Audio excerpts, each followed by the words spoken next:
fermentation, on l'a travaillée avec Cacao Barry durant 7 années. On a justement sélectionné les meilleures bactéries que l'on peut retrouver à travers la nature. Je prends le cas de la plantation, on peut le retrouver sous les feuilles de bananier, etc. Et donc il faut savoir qu'au niveau de ces bactéries, il y en a qui sont favorables et d'autres qui sont défavorables. Et ces 7 années nous ont permis de capturer celles qui sont favorables. On prend un exemple, dans le pain vous avez le levain, on appelle le levain naturel. Le levain naturel, en fait, ce sont des bactéries qui sont reconduites d'une fois sur l'autre par rapport au pétrissage de la pâte et on en met une petite quantité à chaque fois et on en prélève et on fait tourner en fait cette pâte mère, ça s'appelle comme ça, la pâte mère, donc on la fait tourner et donc elle vieillit, les ferments se bonifient et ensuite on le remet dans la pâte et on fait tourner ça successivement jour après jour.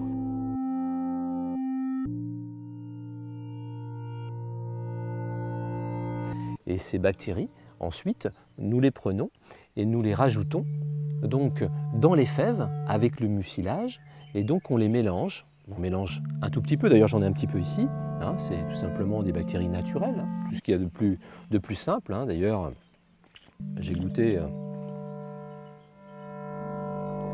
et là on ressent tout à fait la fraîcheur, la pureté en fait.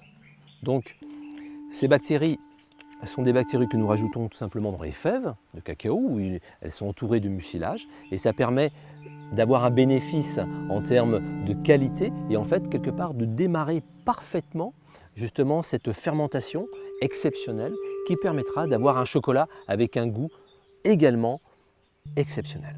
Le ferment de Cacao Barry que nous leur donnons permet au processus par exemple, de fermentation d'aller jusqu'à son optimum.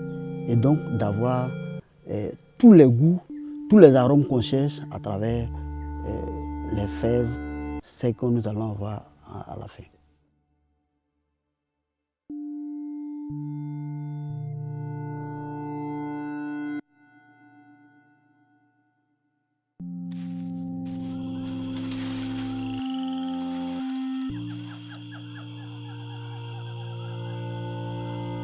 On est cabosse.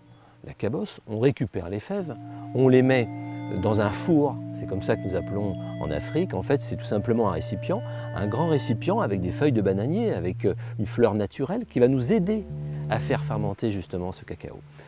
On met les feuilles, on tapisse bien le fond, on rajoute donc ensuite les fèves et ensuite on rajoute justement une petite quantité de ferment naturel, un peu le levain du boulanger à l'intérieur. On remue bien tout ça. On referme délicatement avec les feuilles de bananier et sous les feuilles d'ailleurs il y a des ferments naturels qui vont aider à accélérer et bonifier totalement justement ce cacao.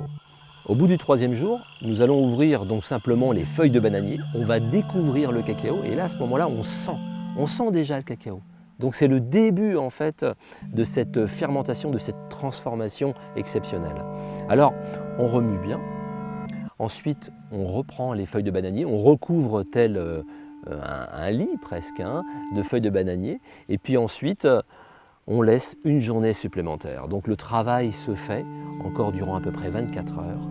On réouvre, souvent les planteurs rebrassent un petit peu justement les fèves parce que pour eux c'est une sensation un peu particulière entre la chaleur et l'odeur.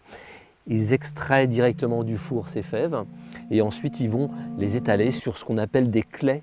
Ils vont étaler les fèves de cacao délicatement et ces fèves de cacao, grâce au soleil, vont se réchauffer et pour nous, ça donne un peu l'impression qu'il y a une première cuisson en fait. Et donc, on verra le changement et ça va devenir un peu comme du bois, un petit peu ambré, ça va être exceptionnel.